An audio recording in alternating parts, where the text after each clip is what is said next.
الحمد لله رب العالمين،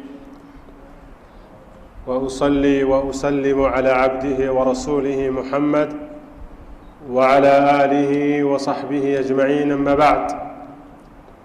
فيقول الحافظ العراقي رحمه الله رحمة واسعة وجمعنا وإياه في جناته المقابلة: ثم عليه العرض بالأصل ولو إجازة أو أصل شيخ أو فرع مقابل، وخير العرض مع أستاذه بنفسه إذ يسمع، وقيل بل مع نفسه، واشترطا بعضهم هذا وفيه غلطا. ولينظر السامع حين يطلب في نسخة، وقال يحيى يجيب، وجوز الأستاذ أن يروي من غير مقابل، وللخطيب إن بيان والنسخ من أصل وليزد صحة نقل الناسخ، فالشيخ قد شرطه. ثم اعتبر ما ذكر في أصل الأصل لا تكن مهورا. تخريج الساقط: ويكتب الساقط وهو اللاحق حاشية إلى اليمين يلحق، ما لم يكن آخر سطر وليكن لفوق والسطور أعلى فحسن، وخرجا للسقط من حيث سقط منعطفا له، وقيل صل بخط، وبعده اكتب صح أو زد رجاعا، أو كرر الكلمة لم تسقط معا، وفيه لبس ولغير الأصل خرج بوسط كلمة المحل، ولعياض لا تخرج ضببي، أو صحيحا لخوف لبس وأوبي. التصحيح والتمريض وهو التطبيب. وكتبوا صح على المعرض للشك إن نقلا ومعنى ارتضي، ومرضوا فضببوا صادته مد فوق الذي صح ورودا وفسد، وضببوا في القطع والإرسال، وبعضهم في العصور الخوالي يكتب صادا عند عطف الأسماء توهم تطبيبا، كذاك إذا ما يختصر التصحيح بعض يوهم، وإنما يميزه من يفهم. halkan in sha allahu tacaala waxaynu ku jirnaa kitaabkii xadiiska ama culuum ulxadiiska ee xaafid alciraaqi raximahu llahu raxmatan waasica.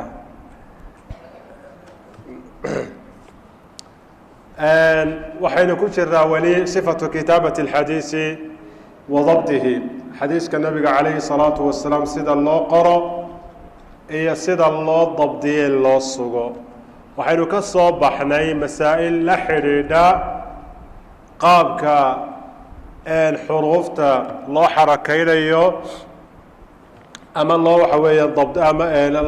loo dhibcaynayo. saddex dersi ama 13 ama 3 cinwaan oo isku xiga wuxuu kaga warrami doonaa 3 masalo. masalada koowaad waxaa la yidhahdaa almuqaabala, wixii aad shiikhaaga ka qortay ee aad ka maqashay ee aad qoratay inaad cardi samayso oo mar labaad aad u bandhigto shaygii asalkaa ayaad ka qortay inaad u bandhigto. taasi waa masalo. masalada labaad wuxuu ka warramayaa wax la yidhahdo takhriiju saaqit. haddii kelmadi ka dhacdo kitaabkii aad wax ka soo warinaysay ay wax ka dhacdo kelmaddaas sidii loo ilxaaqin lahaa iyo kayfiyadda loo ilxaaqinayo, taana waa ka warramaya. waxaa kaloo uu ka warrami doonaa masalo kaleoo la yidhaahdo tasxiix iyo tamriid. kelmaddii kitaabkii markaad akhriyeysay ayaad waxaad ka dareentay kelmad inay shaki ku jirto. xagga naqliga sidana loo soo naqliyey, macnaheeduna waa sida, laakiin shaki baa kaa galay. qaabkeebaad u caddaynaysaa si qof kaa dambeeyaa hadhow aanu moodin inaad meeshan iskaga booday, iyo haddii meesha riwaaye ahaanba ha u saxnaado laakiin macno ahaan buu qalad yahay oo waa laxni ama waa waxaan sax ahayn, kaana sideebaad u caddaynaysaa. 3 masale aynu ka warrami doonaa. masalada koowaad haddaynu ku horeyno ee muqaabalada ah, aynu isa saarna marka hore. wuxuu yidhi uma intaa dabadii markaad xadiiskii qortay aadaabtaa horena aada soo ilaalisay, calayhi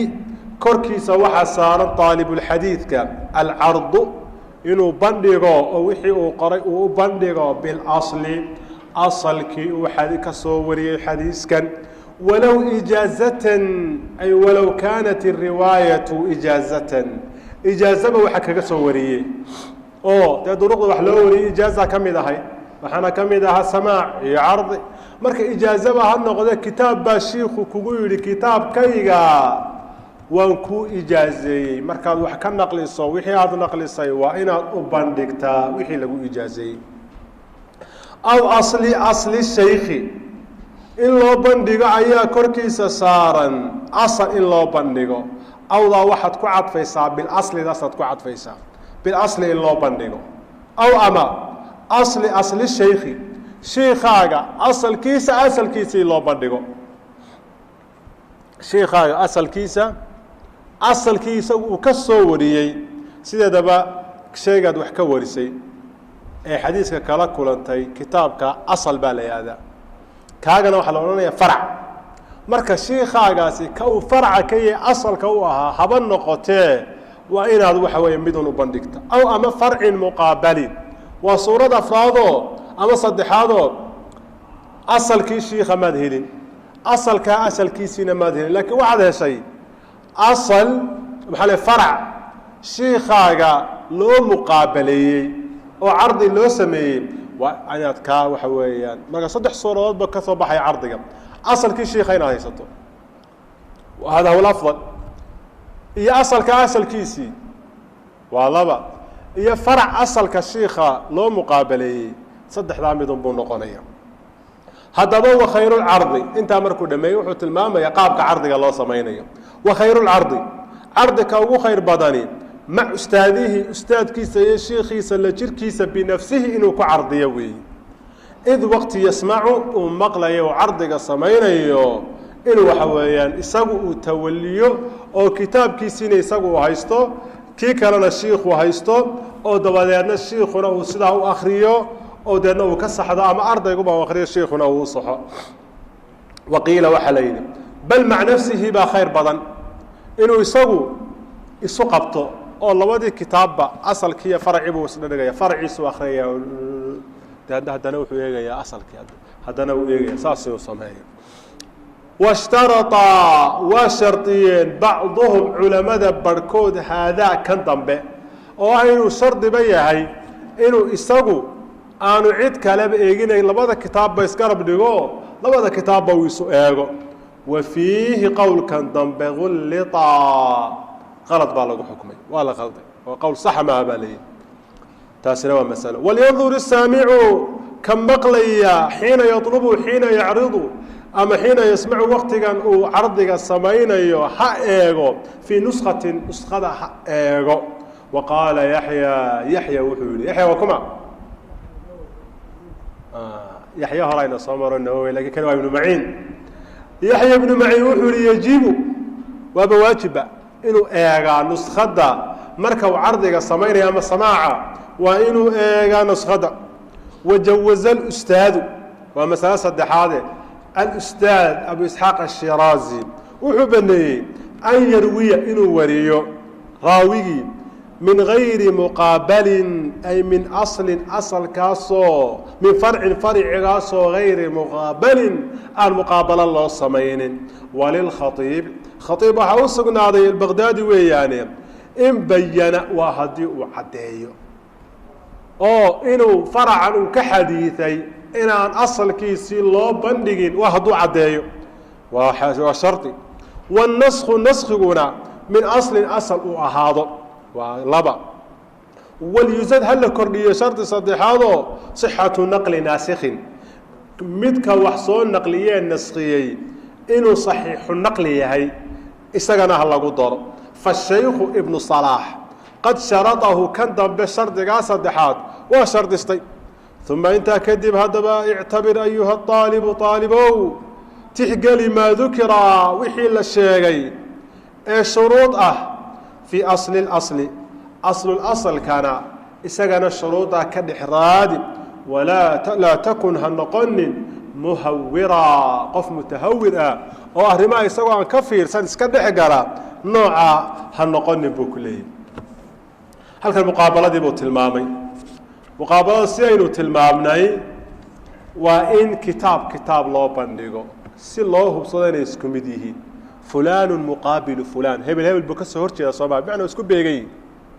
مركا مقابلة أصلها واسدا معارضنا ولا هذا كتب تقاركود معارضة كواركيسا وأنا سيد بدين مقابلة لبضب ولا استعمالا علماء هذه البيئات كين أركاس سيد ناظمك وتلمامين عليه العرض بويلي بمعنى وجوبا وواجب نمو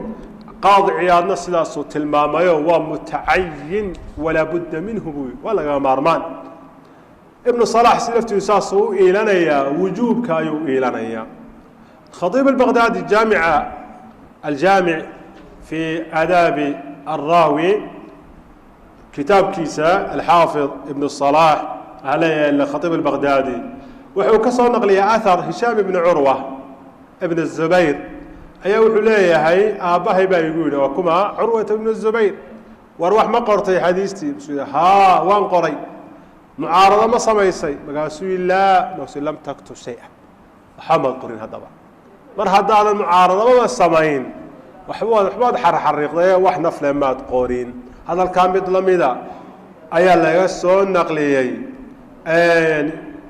وحوي حديث هالو سوري لكن هو مرسله عطاء بن يسار بحديث كورينا يوحي كتب رجل عند النبي صلى الله عليه وسلم فقال له كتبت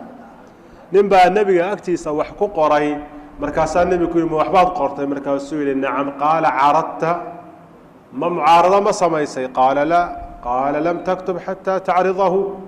حما ما تقول إلا عن معارضة كسمينس يحيى بن أبي كثير اليمامي وحلقة الشيء يسقنا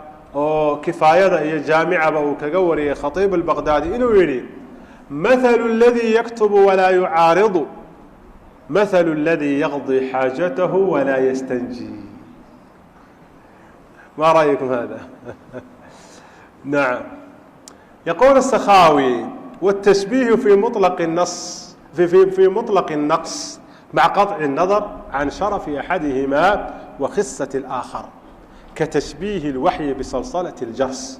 جرس حليه هاي هذا الكاي يحيى وحسكو شبهيا لبضى الشيء نقصك إما دول من ناقص يعني قف كنتو حاجة كتايا سو استشون دوا ناقص حبا كسير كيك قرية معارضة سمينا وحبا كسير لكن لبضى الشيء ذاته اللي اسكو شبيه ما منه شريف من دوا خسيس أو مد آدو ليتا أو لقى حشرة الشيء كيسا وحالا من أبو يرسل وحيقا يقول مركا النبي وكسو دقا يلوغو شبهي دواقا وجرسكو بحيو وعلى سبب بدقا يقول ما قولك إلهي أي جرسك أي وحا لقى جيدا أو حكا عدك كولل أي عليسك أوليه هاي أو كلا أي لقى تلمامية مركا علماء أدى وحدين خليل بن أحمد الفراهيدي وحوسكو تلماما إذا نسخ الكتاب 3 مرات ولم يعارض تحول بالفارسية كتابك هذه صدح جر لسيك على قراء مع عرض الآن لسمينين وحمرك دبوك هذا اللغة الفارسية بيرشية يعني واحد الآخرين كانوا اللي فاهمينين وأيوم ميت كستابه وعرضويه غلط بعرضويه وحلاقي يابا كانين وحكا سي خلدمين كي لقى سي قراء أدون وحكا خلدمين كانوا وحكا خلدمين حدا ويا آخرين كرايبا سخاوح ليه هي وجوبكو إطلاقي سماها وقفك أن نفتي ساكو كالصونين إن قرآن كانوا قرأي صحيح هي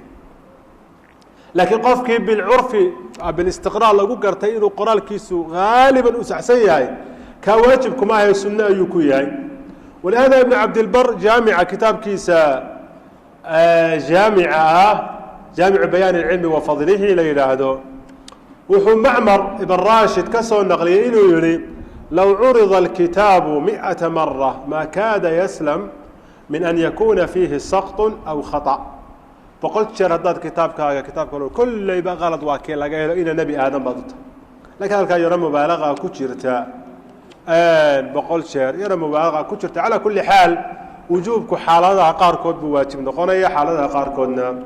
مستحب نقونية أرنكاسي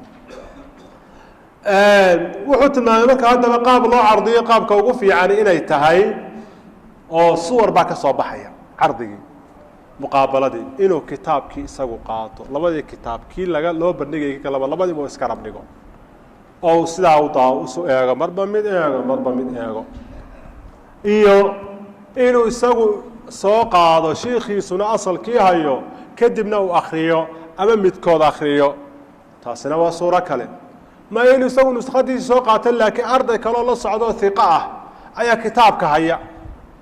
oo waxa weeya kitaabkaba wada dhexeeya ayuu dabadeedna isna u dhagaysanaya suwarkaasaa ka soo baxaya haddaba suuradda qaladka lagu xukmiyey waa suuradda odhanaysa qofku waa inuu labadii nuskho isagu iska rab dhigaa waa arrin aada sucuubo ugu jirta waana qalad waa ariiqatu ahlu tashadud fi riwaaya culimmada isku adkaya riwaayada iyo dabintooda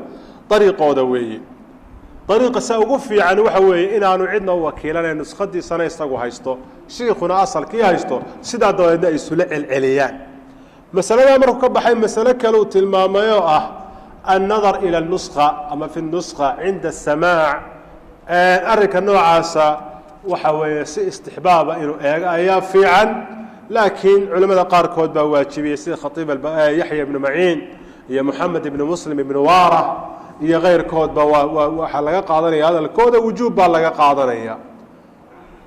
waxaa la mida ibnu abi dib oo isaga laftiisu arrinkaasna isku adkayn jiray laakiin masale kaluu galay oo ah ma laga warin karaa xadiis nuskhad aan muqaabalo farac aan muqaabalo loo samaynin ma laga warin karaa abu isxaaq alasfarayini waxa uu tilmaamay in ay muxadidka u bannaan tahay inuu ka wariyo farac aan muqaabalo lahayn oo aan muqaabalo loo samayn khatiib albaqdaadi laftiisa waa loo tiiriyey ha yeeshee shuruud buu raaciyey isagu itlaaqan uma sii daynin oo muxuu ku xidhay laba shardi buu ku xidhayoo horta marka uu ka warinayo waa inuu caddeeyo yidhaahdaa xadiiskan waxaan idinka wariyey farac aan muqaabalo loo samayn waa inuu sidaa caddeeya waa marka labaadee waa in asal muctamad ah laga soo guuriyey asalkiisa waa inuu kitaabkan faracan aan muqaabalada loo samayn asal muctamada waa in laga keenay sidaana waxaa ku tegey shardigan dambe abubakr اismaaciili iyo abubakr اbarqani sheikh اkhaiib qodob saddexaad buu ku daray alxaafiظu ibn الصalaax oo odhanaya waa in naaqilka nuskhadan faracan soo naqliyey naaqilku waa inuu صaxiixu naqli yahay oo aanu kaiira sakti iyo kalad waa inaanu ahayn masalada ku khatimay baabka waxa weye wuxuu leeyahay shuruuddaa la soo sheegay aad soo aragtay asalka keliya uma taalle asalkana iyana waad ka baadhaysaa haddaad waxaad u mucaaradaynayso aanu asalkayne aslulasli uu yahay taana waxa weeyaan hamoogaanin buu ku leeyahay aynu isaarista ku soo celina uma intaa dabadiid calayhi korkiisa muxadidka ama aalibka alcardu baa saaran bandhig bilasli asalka uu bandhigo walow ijaazatan ijaazaba ha ku qaato asalka oo bimacnaa waxa kaga wariye aw asli shaykhi shiikha asalkiisa asalkiis waxa weeye uu bandhigo aw ama farcin muqaabalin farac loo muqaabaleeyey uu bandhigo wa khayrucardi cardika ugu khayrka badani mac ustaadkiisa la jirkiisa iyadoo lala qabo binafsihi naf ahaantiisa inuu cardiga u sameeyo ayaa khayr badan id waqti yasmacu uu maqlayo waqiila waxaa lihi bal mac nafsihi waxaa u khayr badan naftiisa la jirkeeda keliya washtarata aw ishtarada waa shardiyey bacduhum barhkood haadaaka wa fiihi gudihiisana qullita waa lagu qalad xukmiyey walyandur isaamicu ka maqlayaa ha eego xiina yatlubu ay xiina yasmacu ama yacridu fii nuskati nuskadiisa ha eego waqaala yaxya bnu maciin wuxuu yihi yajibu waa waajib wajawaza alustaadu abu isxaaq alisfarayini waa baneeyey an yarwiya inuu wariyo muxadidkii min hayri muqaabalin min farcin hayri muqaabalin farcan loo muqaabalayn xaggii inuu ka wariyo walilkhaiibi khaiibna waxaa u sugnaaday qowlka laakiin in bayana waa haddii uu caddeeyo wanasku naskiguna min aslin uu ka ahaado asal laga soo naskiyey asalkaasoo waliba muctamad ah walyusad ha la kordhiyo صixatu naqli naasikhin mid wax naskiya naqlintiisa صixadeeda شرطنا هل كرديو وشف الشيخ ابن صلاح قد شرطه أرك وشرطه ثم انت دواء يعتبر تحقالي أيها الطالب ما شيء ذكر للشيء في أصل الأصل كنت تحقالي أصل الأصل لا تكون هالنقون مهورا من هؤلاء يسقوا أن هفيرسان وهبسان اسكتوا راه النقون تخريج الساقط ويكتب والقرية الساقط كي دعي أصل كدعي كلمة أما كبضا وهو إسقنا اللحق بالليل هذا ما عسى لو يقاناي حاشية أي في حاشية أي في حاشية بالغ قرية إلى اليمين مدك تنوال لوغ قرية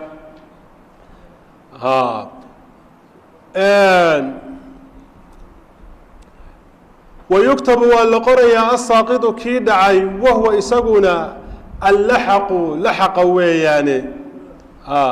يلحق والهليشينيا حاشية أما طرف حاشية حلوة شيء دينا عامه هوستا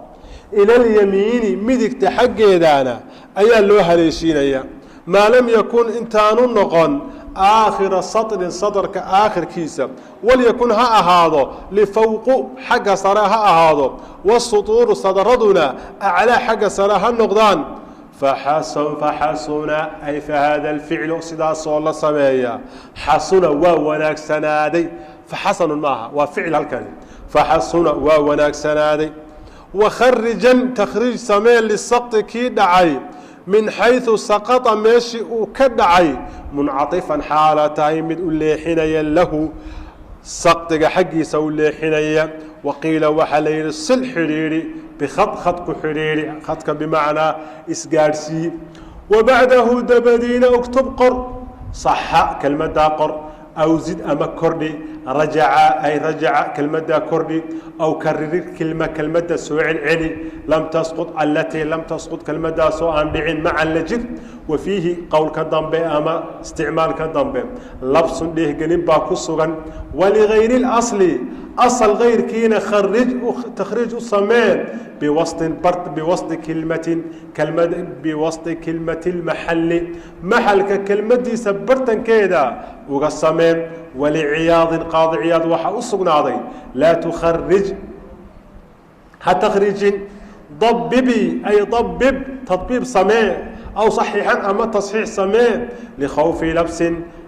السؤال كان شبق دين لقبق يدرادي وأوبي قولك عياض والذي دي هل كان وحكا ورميا ومصطلحات اصطلاحات عقوبها تدقيقين تخريج الساقط تخريج الساقط فرط وحلو جيدا كتابك شيء كدعي كلمة با كدعي مثلا حديث اعتقادنا عبد الله بن عمر بن الخطاب لقوا أيا وحل قوري عن خطاب أيا الله قوري مركا ماشا محاكا مقن عبد الله ابن عمر ابن الخطاب كلمة كدعي ماشي وادنا قرنيسا سيدايبا هدبا الشيء قاعد دعي سيدايبا إصلاحينيسا ماشا مياد من مدوبينيسا إما كده واحد على استعمال حواشي آلات كان حاسوبيا كمبيوتر هذا ماشا وبعد استاجيسا ميل البثورة حاشية وكل فريسا حقه وسوق قرية تبغى تكون قرية إما كتبت هذا كتاب ده ما تضوي كتاب في نسخة كذا وسقط من الأصل كذا لكن بريجي هراء كتبت لقو قري شيري خدك لقو قري شيري سيدايبا يلي شيري تاسع لقى ورميا marka kutub badan maadaama ay maanta tahay makhtuud ay tahay makhtuudka marka akhriyayso culumtan waa inaad garanaysaa si aad u fahamto masalada marka horta asal ahaan waxay u daliishadaan xadiiskii Zayd ibn Thabit radiyallahu ta'ala anhu kamidaha kutaab al-wahyiga kutaab al-wahyi kuwa wahyiga qori jiray النبي صلى الله عليه وسلم وقرئ جري مركا آيات بسودك لا يستوي القاعدون من المؤمنين laga warramayo alla kaga warramayo kuwa jihaadka u baxaya kuwa ka fadhiistay inaanay sinnayn dabadeedna kuwii cudurdaarka lahaa baa cawday dabeedna waxaa soo degtay hayru uli darari laga soo reebayo kuwa iyagu dhibaataysnaa kadibna aayaddaa soo degtay baa nebigu u yeedhay wuxuu ihi aayaddii maalintii dhawaad qortay halkaa ku dar halkaasay ka dhineen intaa ku dar haddaba shaygii dhacay ee qalad ahaan u dhacay waxa laga dabageynayo laxaq baa loo yaqaanaa laxqi maaha waa laxaq ayaa loo yaqaanaa bimacnaa waa haleeshiin weeye ulxiqa bihi waa la haleeshiiyey haddaba sidee baad u takhriijinaysaa waxaad u takhriijinaysaa kelmaddii kitaabka bartankiisa inay ka dhacday sadarka bartankiisa iyo inay aakhirka ka dhacday u kala qaad kitaabka waa kaa inay bartankaas inay yani meel ka mida sadarka ay ka dhacdo kelmadi oo la takhriijinayo iyo inay sadarka aakhirkiisa ka dhacdo labadaasaa loo kala qaadaya haddii ay bartanka ka dhacdo horta waxaad yeelaysaa xariijin yar ayaad meeshii kelmaddu ay ka dhacday iyo kelmaddii hore saxda ahayd dhexdooda ayaad xariijin yar ka jeexaysaa xariijintaa kor baad yar u kaxaynaysaa kadibna waxaad u leexinaysaa midigtaad u leexinaysaa midigta ayaad u leexinaysaa yacni tusaale ahaan halkaasoo kale ka dhacday xariijin yar baad saa u jeexaysaa dabadeedna midigta ayaad u leexinaysaa midigtu waa xaggee dhinacyo midiga dhinacan mise dhinacan dhinacan xaggan xigtaa midiga xaggaasaad u jeedinaysaa fallaadhiyaad u jeedinaysaa waadix soo maaha ayib culimo kale waxay yidhahdeen may bartaa lafteedaad ku qoraysaa laakiin qowlkaas waa qowl yaro daciifo waxa weye khadkii baa laga inu isku dheegalo meeshii madoobaato oo aada waxba loo kala garan waayo ayb xaggaasaad u leexinaysaa mar labaad waxa weeyaan haddii ay haddaba xaggan dambe ay aakhiru sadarka ay tahay iyada waxaad u leexinaysaa bidixdaad u leexinaysaa cafwan midigtu halkan ay noqonaysaa midigtu waa darafkan ayay noqonaysaa bidixdu halkan ay noqonaysaa marka bartankii marka ay ku dhacdo bartankii markaad ka taagto xaggan midigtaad u leexisay maxaa loo leeyahy midigta ha loo leexiyo ta labaadi marka ay timaado illa waxaa suuragal isla sadarkii in khalad kale ku dhaco soo maaha oo isagana aad doonaysa inaad laxaq u samayso markaad iyadana fartii bixiso xaggaad u leexinaysaa bidixdaad u leexinaysaa soo waadix maaha waaya ta hore in midigta loo leexiyey maxaa loo doortay lisharafi ilyamiin ugu horeyn horta waa marka labaadee haddii ta hore bidixda loo leexiyo tii dambe haddii la damco in midig loo leexiyo labadiibaa iska hor imanaya labadoodii hadday iska hor yimaadaanna weliba hadday isku dhow inay isqabsadaan baa laga yaaba hadday isqabsadaanna nooc kaloo tadbiib la yidhaahdo ama alaya darbi la yidhaahdo oo marka shay la doonaya in la masaxo qaababka loo masaxo ayay u ekaanaysaa calaa kulli xaal waxaynu uga jeednaa un xariiq daayar baa la saaraya marka hore midig baa loo leexinaya mar labaad hadduu sadarka dhex soo noqdo bidix baa loo leexinaya markaasi waa markay labaduba dhex dhacaan sadarka bartankiisa ay dhacaan aakhiru sadriga hadday dhacaan bidixdaad isaga leexinaysaa waayo dee iyadaa booskii uma dhowba oo bidixdii waa tan oo booskii baa dee u dhow markiiba waadix soo maaha ayib taasi waa marka la leexinayo waay wixii haddaba la qorayey sidee baa loo qorayaa buu iyadana ka warramaya ayib waa xariiqdii baan soo jeexay ama xaggan aan u jeexay ama xaggan aan u jeexay marka waxay ishaaraysaa halkan in wax ka dhaceen wixii dhacayna inaan halkaa ku qori doono soo maaha sidaad u qoraysaa wuxuu ku leeyahay waxaad u qoraysaa xagga sare saasaad u qoraysaa sadar ahaan baad saa ugu qoraysaa oo talo hoos maxaa loogu qori waaye dee waxaa suuragala sadarka ku xiga haddii laftiisa ay wax ka dhaceen markii horena ay kaa buuxsantay xaggaad ku qoraysaa marka xagga saraad u wadaysaa xaggii ugu sarraysaad gaadhay welina qoraalkii uu kuu socda kelmado badan baa dhacay soo qalloociyo oo soo leexi haddana dib u soo yaro wad saasaad u qoraysaa taasina waa qaabka loo qorayo وحكلو كورمي علماء قاركود waxay yiraahdeen farta yar ee la saarayo ee meeshii wax ka dhaceen laga bixinayo sidana loo leexinayo ama sida loo leexinayo wajiiditaanka waad wadaysaa ilaa kelmadda meesha aad ku qorayso laga gaarayo laakiin taas waa qalad arrin sax ma aha sababtoo ah taswiid iyo madoobeyn bay qoraalkii ku sameynaysaa marka ishaaradaas ku filan inaad saa yar far bixiso deedna aad leexiso xagga midig ama bidix u leexiso taasina waa mas'alo uu ka waramay markaad haddaba dhamayso qoraalkii ka dhacay asalka markaad dhamaystirto meesha aad ku dhamaysaad waxaad ku qoraysaa kalimatu sax siin iyo xa wada socda oo bimacnaa waxa weeye sidan ayuu ku sax yahay qoraalku weeye macnaheedu sax weli waad yaraynaysaa culimada qaarkood waxay maya waxaa lagu qorayaa sax iyo rajaca culimada qaar waxay yidhahdeen maya waxaa lagu qorayaa intaha laxaqu qole waxay yidhahdeen kelmaddii dhacday kelmadda ku xigtay ee ka bilaabmaysay ayaad qoraysaa eeg maalan waxaynu nidhi khataab baa ku yaalla can khataab waxaana ka dhahay cabdullaahi ibni cumar waad saartay cabdullaahi ibni cumar baad qortay maxaa ku xigay asalka maxaa ku xigay khataab khataabkii qor markaa kelmad si markaa hadalku u xidhiirsanaado oo ay u caddaato inuu taana adigu culimada qaarka way diidaano waxaa laga baqayaa in tikraar iyo wax ka dhacaan taana waa ka warramay adigu intaas ayuu tilmaamay aynu markaa insha allahu tacaala haddii ilaahay inoo qadaro mar baynu si combyuutar ahaan u soo bandhigi doona insha allahu taala calaamada wuxuu yidhi sheikhu raximah llah wayuktabu saaqitu kii dhacay waa la qorayaa wahwa kaasi allaxaqu magacaasaa loo yaqaanaayo laxaqa yulxaqu waa la haleeshiinayaa xaashiyatan xaaluu yahay ila alyamiini yamiinka iyo xagga midig baa laga haleeshinayaa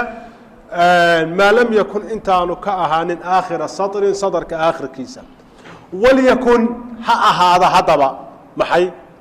shaygii aad qoraysay ee meesha ka dhacay lifawqu xagga sare wasuduuru sadaraduna aclaa xagga sare ha u socdaan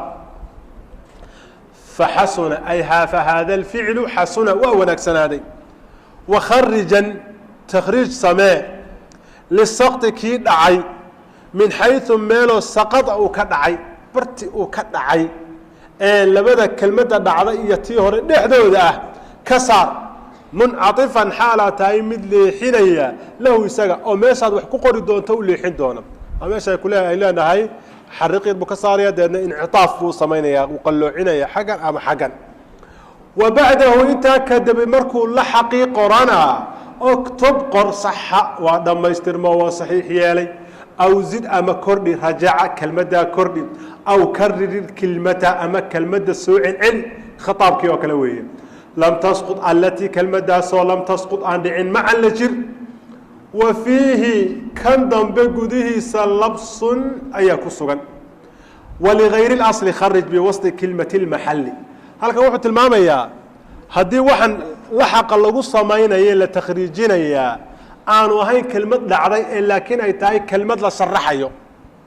waa kelmad la sharaxayo kelmad baa kugu soo martay xadiiskii waxaad doonaysaa kelmadda gariibkaa inaad sharaxdo ama aada caddayso kan iyo kaa waxaad ku kala duwaysaa un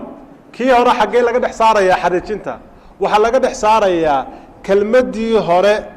iyo tan dambe dhexdooda ee kelmaddu ay ka maqan tahay ayaa laga dhex saaraya maalan can alkhataab baa la yidhi marka cantani waa sax khataabna waa sax laakiin dhexdooda wax ka dhexsan yihin soo maaha canta iyo khataab dhexdooda baad xariijta ka saaraysaa haddii laakiin ay tahay kelmadaad sharaxayso kelmadda bartankeeda ayaad ka dhex saaraysaa yacni laba kelmadood dhexdooda ka saari maysa kelmadda bartankeeda ayaad ka jeexaysaa oo aada leexinaysaa taasuu uga jeedaa waligayri اlasli asal gayrkiina kharij takhriij u samee biwasطi kilmati اlmaxalli maxalka iyo kelmadda aad doonayso inaad sharaxdo bartankeeda ka saar waliciyaadin ciyaad oo qaadi ciyaada waxaa u sugnaaday laa tukharij kelmaddaa sharaxayso takhriij ha u samayn dabibii ay tadbiib u samee أو صححا أما تصحيح يال لخوف لبس إسوء كانسو بقيتان لقى بقية درادي وبي والدي دي قول كعياض عياض وحليه مركا كلمة الله شرحها يو كي تخرج الساقط وكلاها سمينة ضبطوا سمع ضبطوا 10 كان كل عقادين وكجارنو أيو ينوجو شرادي كلام بتبي نديك إن شاء الله وصاد ير أو أن حدنا فرن صادك ده والله صول لعبايو أنت هذا اللعب صاد ير أو صاد فرن أي تطبيب كلياده مركز صاد كاير وسمع وحاط سرح يسوع